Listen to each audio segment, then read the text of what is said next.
Styx, Master of Shadows. And if your reaction now is who? Master of what? I can't blame you, because whenever I asked someone about this game, that was exactly the response I got. Which is somewhat weird, because it's a true stealth game, and true stealth games only come out when the planets in our solar system have aligned, so I figured more people would at least turn their heads when a new one gets released. Long story short, this game hasn't gotten too much attention, so let's take a look and find out if it's actually decent. You're playing Styx, some kind of goblin creature. Quick and nimble on foot, but also physically inferior to nearly everyone else around him. And after playing just for a few minutes, you can already tell that the broad gameplay of Styx Master of Shadows has all the classic marks of a stealth game. The idea is don't get caught, and with Styx you can tell that Cyanide Studios took that philosophy to heart, because one of the first things you'll notice is that in open combat your character handles like absolute ass. But obviously that's a good thing, and it's very effective in building this interesting dichotomy of feeling extremely capable and powerful as long as you stay hidden, and getting overpowered easily when detected. As expected of a stealth title, the level design is very vast and open, and you are free to take every route you fancy as well as use every tool at your disposal as long as you reach your objective in one piece. I'd say it's a nice change from linear set-piece shooters and AAA sandboxes filled with menial busywork. However, Styx Master of Shadows does not get around all tropes of modern gaming. For example, while the maps you can look at are drawn and inanimate, a possible throwback to the Thief series, they also become partially pointless due to big fat objective markers covering your screen at all times. Personally though, I didn't mind that too much. For one thing, they can be deactivated in the options menu, but I guess I also reached the stage where I accepted the fact that most companies will opt for compromises in order to make older concepts appeal to newer generations. While we're at the topic of compromises made for modern gaming, we should also talk about Styx's abilities.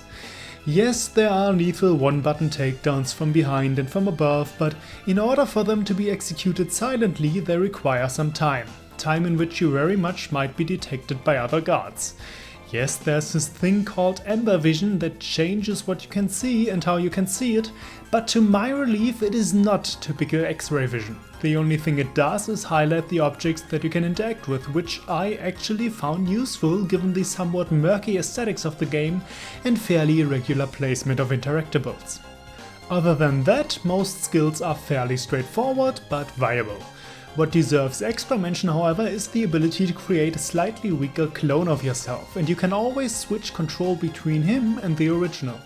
Given that the clone can access certain areas, be used as a smoke bomb, distract enemies or even take them out if upgraded, this is actually one of the most unique ideas in this game, and it also adds quite a lot of complexity and possibilities to any given situation. What I don't find as well designed is the enemy AI. It can be pretty dangerous when you get caught, but mostly it doesn't come off as particularly smart. For example, the range on where it will notice you seems dodgy at times, especially when you are in what seems to be plain sight of an enemy, but he remains unaware for whatever reason. Additionally, very often you will find yourself moving straight past the back of a guard at a speed that you'd think would make enough noise to alert him at that short of a distance, but it just doesn't happen. Also, in general, most guard patrol routes are fairly short and easy to anticipate, so at regular intervals you will realize that the danger of being blindsided by an unexpected patrol route is very low. And this in return can trivialize some of the encounters, because all you have to consider is the immediate area in front of you and not the one you just left behind. Like most dedicated stealth games, Styx Master of Shadows also gives you information on your visibility.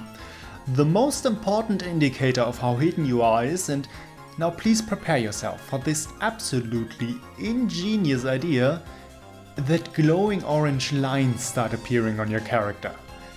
Yeah, that's right, the better you are hidden in the shadows, the more orange light will start emanating from your character's body. Why, it's brilliant! But okay, regardless of how retarded this is from a game logic standpoint, I will say that as a feature that's supposed to inform you on your visibility, it works pretty much as it should. It takes a while to get a grip on the exact ranges in which enemies will see you when you're close, but once you have those internalized, you have a good amount of control over being seen or not being seen. So all in all, while Styx Master of Shadows doesn't have the best stealth gameplay I ever experienced, it's at least fundamentally solid, coherent in its execution and at times even fun. Unfortunately, gameplay that's merely competent isn't exactly enough to recommend a game yet, at least for those incessantly nagging reviewer types like me. If you look at the few noteworthy stealth titles, you will realize that most of them have stealth mechanics that range from functioning to great, but all of them also have at least one other appealing strength. Thief, for example, has great exploration, great world building and a fantastic atmosphere. Metal Gear Solid has an interesting story and a lot of iconic characters and moments. Splinter Cell makes you legitimately feel like a powerful and acrobatic special agent, and Mark of the Ninja features a fast and tight control scheme worthy of an actual ninja. So what does Styx have? Well, it's not a tight control scheme, I can tell you that much, because especially when jumping, Styx controls kinda floaty, which makes some of the climbing sections much more annoying than they should be. The exploration aspect is mostly pointless. The only thing you will find is the occasional health and mana potion, and the only optional treasure are gold coins or tokens as they are called. Remember how one of the mission goals in Thief was always to find items worth a specific amount of gold? How it didn't matter which items you found as long as the needed amount was covered, and how finding more would increase the gold you could spend on starting items for the next level? Wasn't that great design? Well, too bad. In Styx it's usually 30 tokens scattered among the whole level and nothing else. And now let me remind you that one level is usually comprised of 4 sub-areas, and you have to find all tokens to even get a reward. And given that the reward is only a bit of extra experience points, and as far as I know there isn't even an indicator of how many tokens are in one sub-area, why should I bother with this again? I think the only ones who will get anything out of this are hardcore completionists, so if this sounds appealing to you, then my condolences. How about the story, you ask? Well, it's more tedious than anything. For most of the plot there's only one goal, which is getting the heart of some tree for some reason, which gets stated at the very beginning, and from then on very little happens at all. Actually, to make it even more annoying, at the beginning you are already near the tree but then get captured, and a big chunk of the plot is you replaying what Styx did so far. Yet most of it is barely even connected or important to the present situation. And when that section is finished and you're done retrieving various items with a borderline relevance to the main goal, the game starts entangling itself in a completely nonsensical weird twist about everyone double and triple crossing everyone else, and meanwhile vital information like what is the heart of the tree and why does the main character want it and why am I supposed to care is withheld from the player. And to top it all off, after the middle section the game just drags on and even starts recycling previous areas with new objectives in a misguided attempt to stretch out what was at that point an already sufficiently long runtime. So yeah, plot holes, unclear character motivation, bad pacing, the gang's all here. Another aspect that we could look at is the world that Styx Master of Shadows is building, and if it's fun to immerse yourself in it. I will admit that the lore is fairly fresh, well, more fresh than the usual Tolkien-esque fantasy anyway. There are still humans and elves and goblins, but the main conflict revolves around this substance called amber that all races seem to have a connection to, and the underlying conflict is a shaky peace treaty between humans and elves, so there's certainly something at stake and thus tension.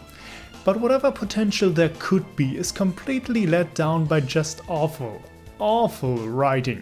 The dialogue is just terrible, and it's not only the main story, it's also all the idle conversations that enemies have when you sneak past them, and it's coupled with all this awkward line delivery because no one except the main character got a decent voice actor.